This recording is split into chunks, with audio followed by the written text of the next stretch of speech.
You mentioned there as well about how you have these kind of epic battles and kind of the epic fights here, for example. Does something like kind of what's happening in the US, for example, kind of cheapen it a little bit? Every single World Champion cycle, you often have a player who wants to get the rating slot, and we had Ali Reza in a previous cycle. We have Hikaru now in the current cycle, Ding a couple of cycles ago.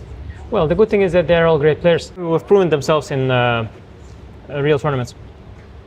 And I think the reason Hikaru does this and the reason he gets away with it, quote unquote, is because he's proven himself in American Cup, in Norway Chess, in classical games. He had played only 18, I think, but that's not little. He played 18 games, maintained rating over 2800. And I think, people like me, I don't feel entitled to criticize him. I would love to, me. I'd love to criticize him, especially for this. But I've seen him play this year in these two classical tournaments. He played really, really well. You have to see the games.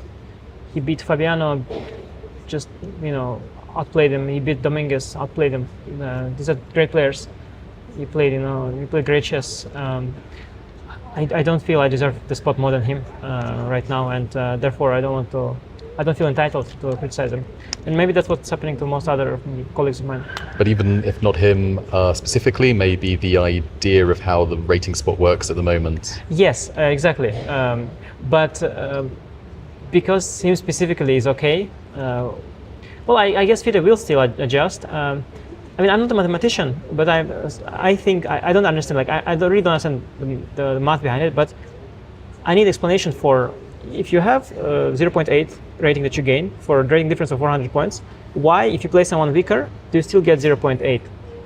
I don't know. They say if that rule was removed, which they did, that the deflation started happening.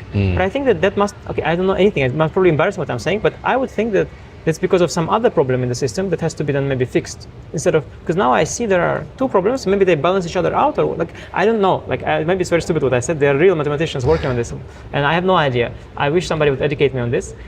But as a player, you tell me I can play this guy and get 0.8 if I win, or I can play guy much weaker than him, 500 points weaker, or 600 points weaker, or 700 points weaker, and I need to farm rating.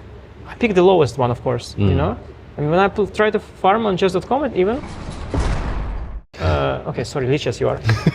Sorry, very sorry, but okay, chess.com, whatever, yeah. So Lichess or chess.com, if I try to farm, you guys all have system where I think at some point I'm gonna get 0 points, yeah, and I need to find someone who I'm comfortable with. It's very difficult. I need to find the right opponent. It's very hard. Okay, Hikaru knows, so he knows how to farm. But in classical chess, farming is so easy.